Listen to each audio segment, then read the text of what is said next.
sekali ya pagi ini. Mohon maaf mengganggu waktunya sebentar Bu. Saya ingin mewawancarai Ibu terkait dengan tugas Ibu. Untuk pertanyaan yang pertama langsung saja Ibu. Selama ini bagaimana Ibu dapat mengidentifikasi kasus-kasus yang merupakan dilema etika atau bukan moral? Untuk mengidentifikasi kasus yang terjadi di SD Negeri Pamulang 1 ini ya Bu ya. Jadi kami melihat dulu apakah kasus itu bertentangan dengan norma atau hukum atau tidak. Jadi kalau kasusnya itu bertentangan dengan norma atau hukum, itu berarti termasuk ke dalam kesukaan moral. Nah, kalau tidak bertentangan berarti termasuk dalam dilema etika. Jadi kalau dilema etika itu kan yang bertentangan antara benar dengan benar, sedangkan kalau kesukaan moral antara benar dengan salah. Sekali jawaban dari Ibu. Kemudian untuk yang kedua Bu, selama ini bagaimana Ibu menjalankan pengambilan keputusan di sekolah, terutama untuk kasus-kasus di mana ada dua kepentingan, nah yang sama-sama benar atau sama-sama mengandung nilai kebencian. Diawali dengan penelusuran masalah terlebih dahulu, kemudian mengidentifikasi masalah itu sendiri, sehingga terbentuklah kesimpulan. Nah, dari kesimpulan itu menjadi dasar untuk kami agar dapat mengambil kesimpulan. Kemudian langkah-langkahnya atau prosedur seperti apa yang bisa Ibu lakukan selama ini? Kalau prosedur atau langkah-langkah itu dalam mengambil suatu keputusan ada beberapa langkah. Yang pertama tentu kita harus mengenali dulu nilai-nilai yang saling bertentangan. Jadi nilai-nilai benar lawan benar seperti itu misalnya. Kemudian menentukan siapa yang terlibat di dalam permasalahan tersebut. Yang ketiga mengumpulkan fakta yang relevan. Kemudian setelah itu kami melakukan pengujian benar atau salah. Jadi masalahnya itu kalau dilema etika itu kan benar lawan benar. Nah, kami identifikasi tadi, kemudian dilakukan pengujian benar lawan salah, dan kemudian ada pengujian paradigma benar lawan benar. Setelah itu kami melakukan prinsip resolusi, yang mana di dalam prinsip resolusi itu ada 3 ketentuan. Yang pertama berpikir berbasis hasil akhir, kemudian berbasis peraturan, dan juga berbasis rasa peduli. Nah, setelah itu ada juga investigasi opsi trilema. Jadi di dalam proses pengambilan keputusan tadi kadang-kadang itu ada opsi lain yang tidak terduga yang bisa kita ambil. Kemudian baru kami mengambil keputusan. Nah, setelah kami mengambil keputusan, kami juga merefleksi keputusan itu sudah tepat atau belum. Seperti itu. Kemudian hal-hal apa saja yang selama ini Ibu anggap efektif dalam pengambilan keputusan dalam kasus dilema etika? Efektif itu kami menelaah siapa yang terlibat atau sifat intinya seperti apa. Nah, kemudian kami juga melibatkan rekan sejawat untuk berdiskusi dalam penentuan keputusan. Lalu hal-hal apa saja yang selama ini merupakan tantangan dalam pengambilan keputusan pada kasus-kasus dilema etika? Tantangan tentu saja kalau dilema etika itu merupakan tantangan untuk kami di dalam menentukan sikap atau mengambil keputusan, karena dilema etika itu kan sama-sama benar, sehingga kami harus bisa mengambil keputusan yang tidak merugikan salah satu pihak. Jadi kita tidak berpihak ke salah satunya. Jadi bisa saling menguntungkan. Jadi tidak ada yang dirugikan. Semuanya harus sama seperti itu. Itu tantangannya. Nggih. Terus apakah Ibu memiliki sebuah tata kelola atau jadwal tertentu dalam sebuah penyelesaian kasus dilema etika? Apakah Ibu langsung menyelesaikan di tempat atau memiliki sebuah jadwal untuk menyelesaikannya atau prosedur seperti apa yang jenengan lakukan? Kalau tata kelola itu kami tidak terprogram harus kapan bisa terselesaikan, itu tergantung dari masalahnya itu sendiri. Ada kalanya masalah itu bisa langsung kita selesaikan, dari itu juga ada kalanya juga ada proses yang harus kita lalui, banyak hal yang harus dipertimbangkan, seperti itu mungkin memerlukan waktu yang lebih lama. Nah, kalau sifatnya seperti itu, mungkin kami bisa menjadwalkan 1 minggu sudah bisa mengambil keputusan. Terus adakah seseorang atau faktor-faktor apa yang selama ini mempermudah atau membantu dalam pengambilan keputusan dalam kasus dilema etika? Yang bisa mempermudah kami dalam mengambil keputusan yaitu adanya stakeholder, kemudian rekan sejawat, yaitu warga sekolah di Pamuan 1 ini yang bisa kami ajak untuk berdiskusi, bermusyawarah untuk mengambil suatu keputusan. Jadi di dalamnya bukan hanya saya sebagai pimpinan di sini yang menentukan keputusan, jadi ada stakeholder, misalnya ada pengawas, ada komite sekolah, ada rekan guru, dan itulah yang mempermudah kami dalam mengambil keputusan. Nah, terakhir nih Bu, dari semua hal yang telah Tanjungan sampaikan, pembelajaran apa yang dapat Ibu petik dari pengalaman Ibu dalam mengambil keputusan dilema etika? Pembelajaran yang bisa kami petik yaitu adanya belajar lebih bijaksana lagi dalam mengambil keputusan, kemudian adanya kolaborasi serta komunikasi dengan semua warga sekolah dan stakeholder yang ada. Terima kasih banyak ya Bu untuk waktunya, sangat bisa buat referensi saya untuk belajar ke depannya. Semoga saya juga bisa seperti Ibu dalam menjalankan tugas keprofesian. Terima kasih Ibu untuk waktunya. Selamat pagi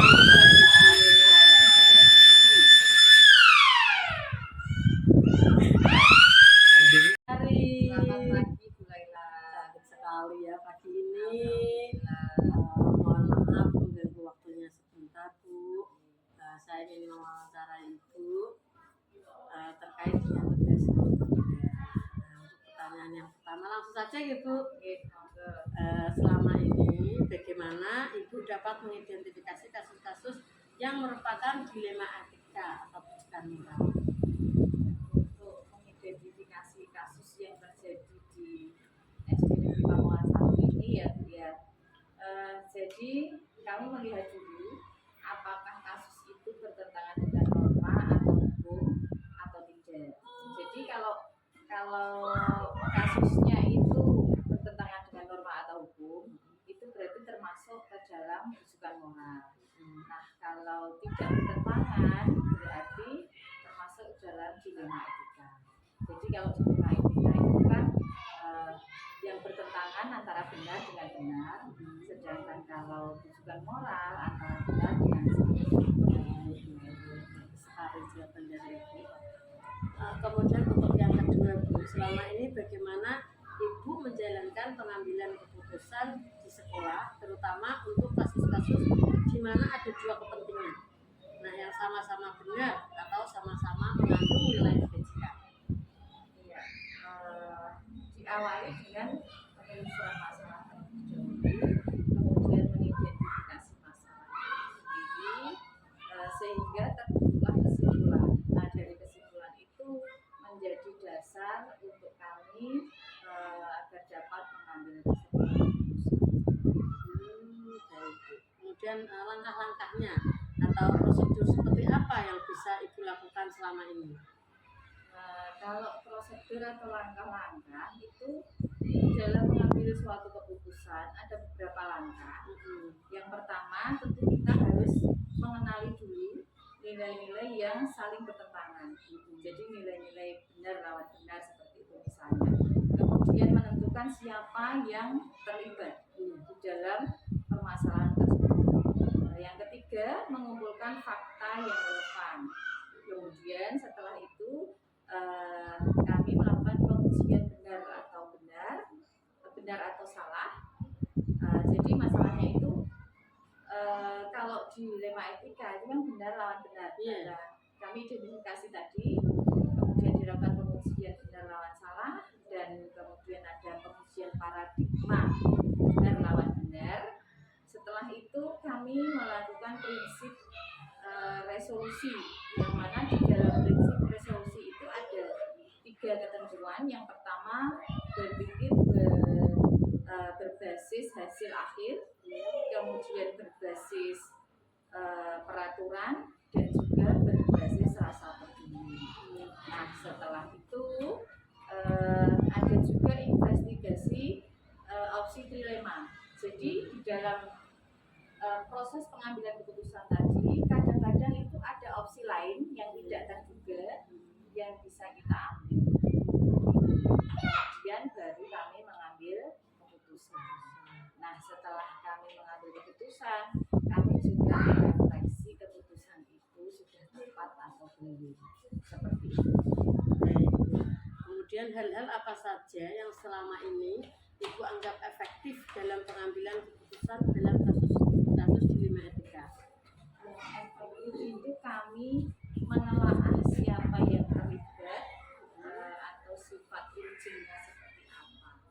Nah, kemudian kami juga melibatkan rekan sejawat untuk berdiskusi dalam penentuan keputusan. Lalu hal-hal apa saja yang selama ini merupakan tantangan dalam pengambilan keputusan pada kasus-kasus dilema etika? Ya, tantangan tentu saja kalau dilema etika itu merupakan tantangan untuk kami di dalam menentukan sikap atau mengambil keputusan, karena dilema etika itu kan sama-sama benar, sehingga kami harus bisa mengambil keputusan yang tidak merugikan salah satu pihak. Jadi kita tidak berpihak ke salah satunya. Jadi bisa saling menguntungkan. Jadi tidak ada yang dirugikan. Semuanya harus sama seperti ini. Itu tantangannya. Terus apakah Ibu memiliki sebuah tata kelola atau jadwal tertentu dalam sebuah penyelesaian kasus dilema etika? Apakah Ibu langsung menyelesaikan di tempat atau memiliki sebuah jadwal untuk menyelesaikannya, atau prosedur seperti apa yang jenengan lakukan? Kalau tata kelola itu kami tidak terprogram harus kapan bisa terselesaikan, itu tergantung dari masalahnya itu sendiri. Ada kalanya masalah itu bisa langsung kita selesaikan dari itu juga. Ada kalanya juga ada proses yang harus kita lalui, banyak hal yang harus dipertimbangkan, seperti itu mungkin memerlukan waktu yang lebih lama. Nah, kalau sifatnya seperti itu, mungkin kami bisa menjadwalkan 1 minggu sudah bisa mengambil keputusan. Terus adakah seseorang atau faktor-faktor apa yang selama ini mempermudah atau membantu dalam pengambilan keputusan dalam kasus dilema etika? Yang bisa mempermudah kami dalam mengambil keputusan yaitu adanya stakeholder, kemudian rekan sejawat, yaitu warga sekolah di Pamuan 1 ini yang bisa kami ajak untuk berdiskusi, bermusyawarah untuk mengambil suatu keputusan. Jadi di dalamnya bukan hanya saya sebagai pimpinan di sini yang menentukan keputusan, jadi ada stakeholder, misalnya ada pengawas, ada komite sekolah, ada rekan. Dan itulah yang mempermudah kami dalam mengambil keputusan. Nah, terakhir nih Bu, dari semua hal yang telah panjenengan sampaikan pembelajaran apa yang dapat Ibu petik dari pengalaman Ibu dalam mengambil keputusan dilema etika? Pembelajaran yang bisa kami petik yaitu adanya belajar lebih bijaksana lagi dalam mengambil keputusan, kemudian adanya kolaborasi serta komunikasi dengan semua warga sekolah dan stakeholder yang ada. Terima kasih banyak ya Bu untuk waktunya, sangat bisa buat referensi saya untuk belajar ke depannya. Semoga saya juga bisa seperti Ibu dalam menjalankan tugas keprofesian. Terima kasih Ibu untuk waktunya. Sama-sama.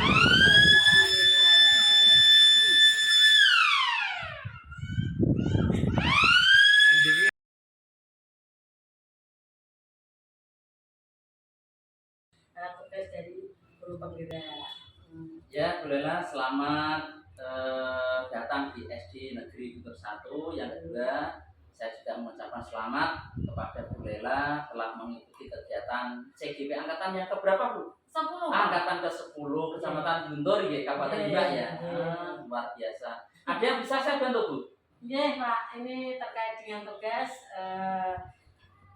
etika Pak, etika ya, dilema etika. Ya. Ini untuk ada beberapa poin yang ingin saya tanyakan. Yang pertama yaitu selama ini bagaimana Bapak dapat mengidentifikasi kasus-kasus yang merupakan dilema etika atau tujuan moral. Oh, iya Bu, untuk memang seorang kepala sekolah itu tidak terlepas dengan adanya berbagai macam permasalahan. Kemudian kalau Bu Laila tadi mengatakan adanya dilema etika dan yang satunya apa tadi Bu? Rujukan moral. Kalau dilema etika itu yang sudah saya baca dari literasi, kemudian saya juga membaca kemarin juga kebetulan guru SD Guntur 1 salah satu juga ada yang guru penggerak bahwa namanya dilema etika itu adalah kita dihadapkan suatu permasalahan. Permasalahan itu dalam arti permasalahan benar kemudian bertentangan dengan kebenaran.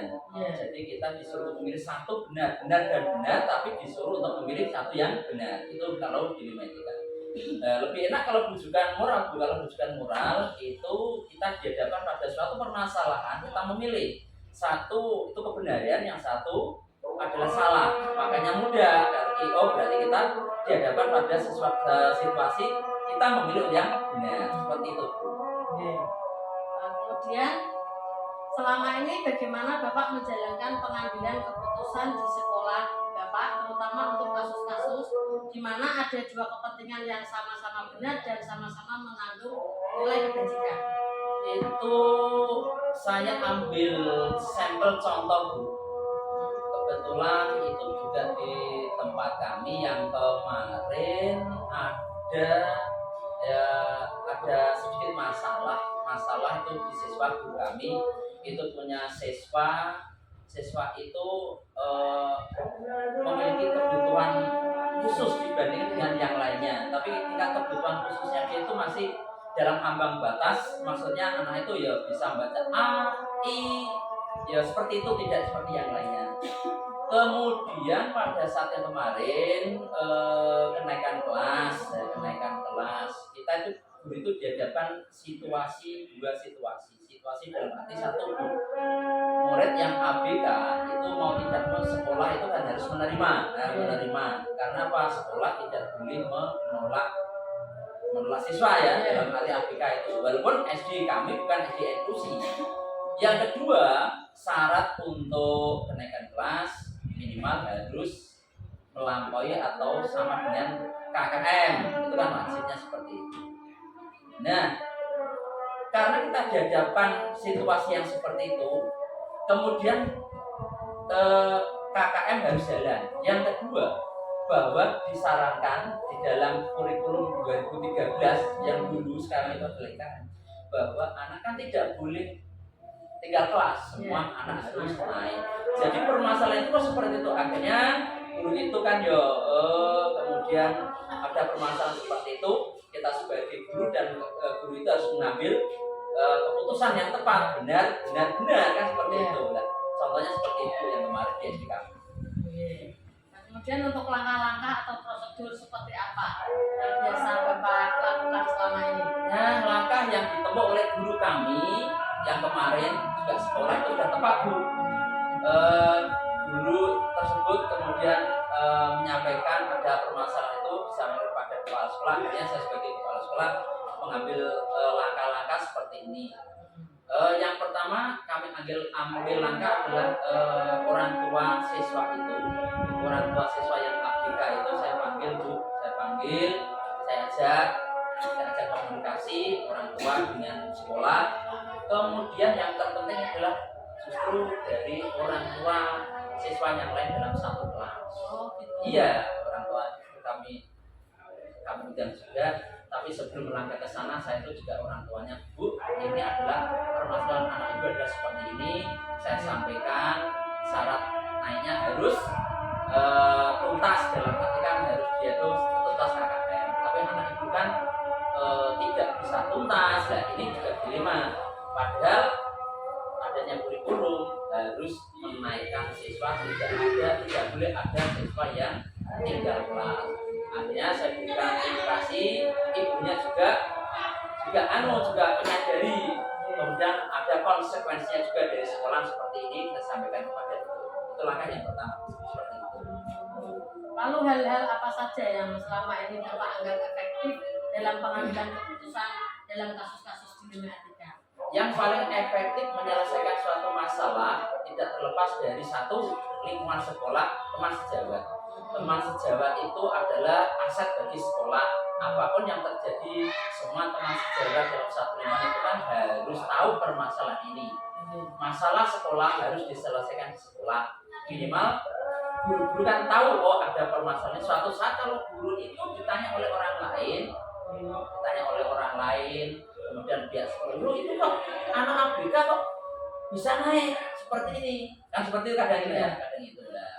Bisa menjelaskan bahwa namanya peraturan adalah ini, anak harus naik, ABK pun harus naik seperti itu. Yang efektif itu kita lingkungan sekolah, kemudian justru di orang tua siswa tersebut. Itu yang paling kami anggap efektif menyelesaikan masalah ya seperti itu. Lalu hal-hal apa saja yang selama ini merupakan tantangan dalam pengambilan keputusan pada kasus di dunia etika? Tantangan yang terbesar pada saat ada kasus di Gubernur 1 tentang ABK itu justru bukan dari internal guru, tapi dari eksternal. Dalam arti eksternal itu orang tua siswa dalam satu kelas itu. Namanya orang tua kan iri, oh anakku saja normal, sudah wajar naik kelas, nilainya saja sekian naik kelas. Itu yang ABK saja A, B, C tidak hafal, hitung-hitungan nulis juga tidak hafal kok. Yo dinaikkan juga. Kadang-kadang kan juga iri toh. Nah, justru tantangannya seperti itu dari orang tua siswa itu. Nah, ya karena ada orang tua itu makanya ya kembali ke tadi, untuk menyelesaikan masalah itu yo adanya orang tua siswa ABK, orang tua siswa dalam satu kelas itu yo kami kumpulkan, saya edukasi dari sekolah dan mata seperti itu. Jadi Pak, apakah Bapak memiliki tata kelola atau jadwal tertentu dalam sebuah penyelesaian kasus dilema etika? Kalau prinsip kami sebagai kepala sekolah dalam menyelesaikan masalah tidak punya target-target khusus, penjadwalan khusus. Ada masalah kita selesaikan. Semakin cepat kita menyelesaikan masalah, berarti kan suatu keberhasilan kita. Itu kalau memang masalah itu butuh kecepatan. Tapi kadang-kala masalah itu kan butuh tahapan. Oh ini masalah itu tidak bisa kami selesaikan secara internal, berarti butuh waktu. Oh kita hari ini tidak bisa selesai, besok pagi kami menjadwalkan, oh besok pagi harus saya bertemu dengan ini, besoknya lagi harus saya bertemu dengan ini, yang terakhir baru mengambil keputusan. Tapi secara khusus kami tidak punya jadwal khusus, oh Gubernur 1 punya jadwal untuk menyelesaikan masalah hari ini. Tidak. Ada masalah, secepatnya kita selesaikan masalah ini. Apakah Bapak langsung menyelesaikan di tempat atau memiliki sebuah jadwal untuk menyelesaikannya? Kembali lagi ke jadwal tidak punya. Kalau masalah itu bisa kami selesaikan di sekolah, di tempat ini bisa kami selesaikan hari itu juga. Kalau memang hari itu juga tidak bisa, berarti kita butuh besok pagi mungkin dengan konsultasi kepada pihak yang lain. Seperti itu.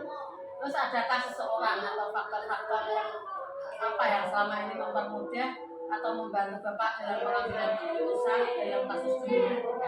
Ya, tapi untuk yang saya ajak untuk menyelesaikan masalah tersebut, terutama tadi sudah saya sampaikan kepada Bu Lela, guru kami, teman sejawat kami, kemudian orang tua siswa yang bersangkutan, kemudian orang tua dari dia temannya.